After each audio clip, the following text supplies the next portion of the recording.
The shadow in the attic. The old Victorian house stood tall and foreboding, its weathered facade hiding a darkness that only the bravest would dare to confront.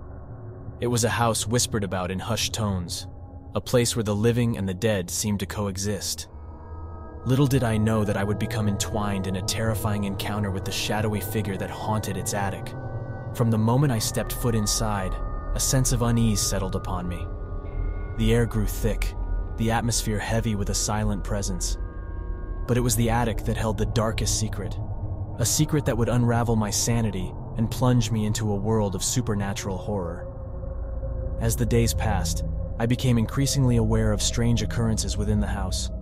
The flickering of lights, whispers in empty rooms, and the unshakable feeling of being watched consumed my every waking moment.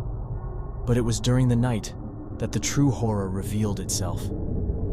One moonlit evening, unable to sleep, I found myself drawn to the attic.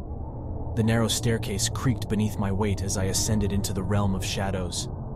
The door groaned as I pushed it open, revealing a space cloaked in darkness. The moon's pale light filtered through the dusty windows, casting eerie silhouettes on the walls. As I stepped further into the attic, a chill ran down my spine. The air grew colder, and an oppressive energy surrounded me.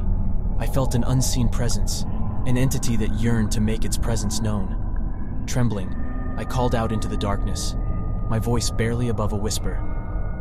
"Is anyone there?"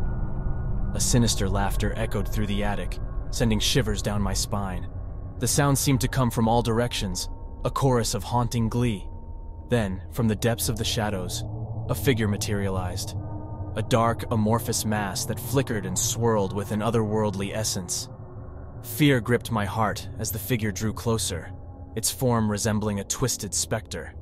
I could feel its malicious intent, a hunger for torment and despair. It reached out with elongated skeletal fingers, beckoning me to succumb to its dark influence.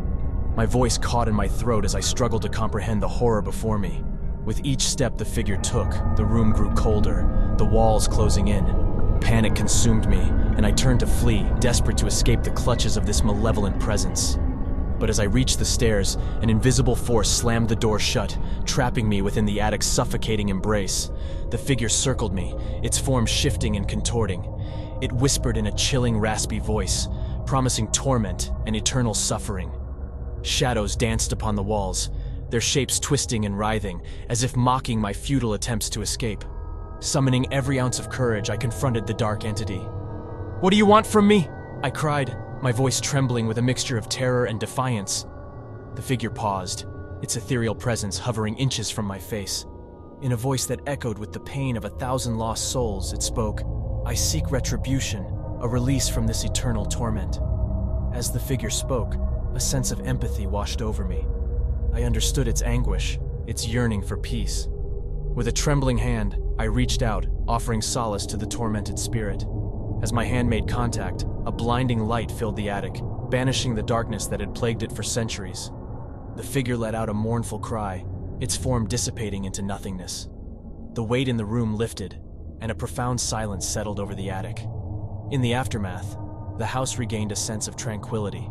The attic, once a haven of darkness, became a place of light.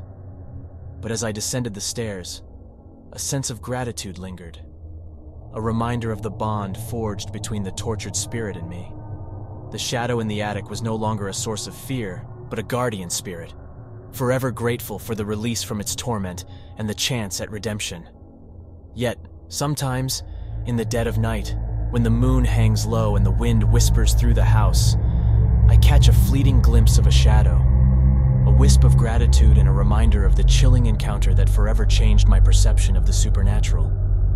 The shadow in the attic is no longer a source of terror, but a solemn reminder of the fragile boundary between the living and the dead.